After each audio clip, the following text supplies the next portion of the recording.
Guys, I'm going to show you today how to rig a McArthy drop shot paddle tail onto a 6/0 Sensation wide gap bass hook, and I'll be using 40-pound Maxima ultra green nylon as the leader line.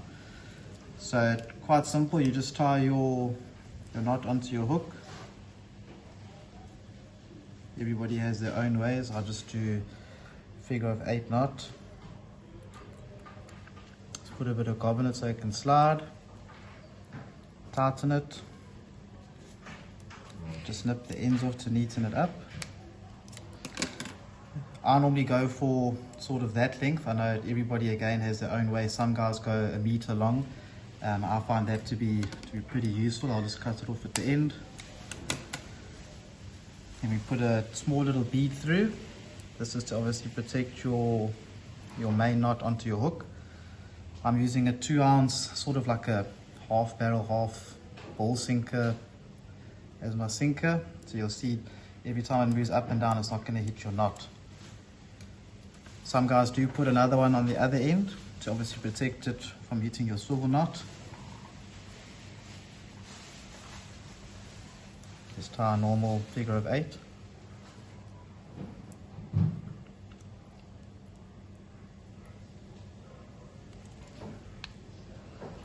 Go, just nip the ends off again. Okay, you take your drop shot. I always say that the shank of the hook, if you're holding it in your left hand, must face the inside of your left hand palm, with the stomach facing the inside of the hook as well. You go straight through the middle of the mouth, just until the hook starts to bend, and it sort of comes out basically about 2 centimeters just before the throat. You can see there. Pull it through, okay, along the shank of the hook.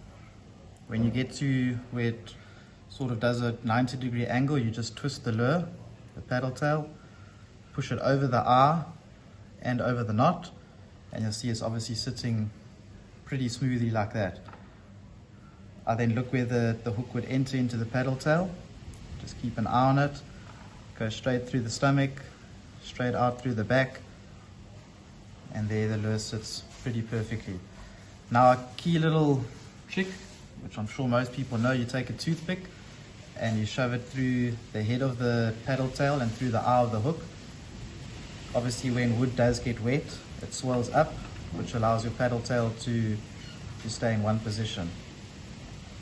Just push him through, take your pair of scissors, snip the end, snip the other end off, and there you've got a weedless rigged paddle tail. You can see your beads are protecting the knots if the sinker does run up and down your main line, and you can see it's sitting pretty perfectly. The hook's not exposed, so you can fish in weedless areas.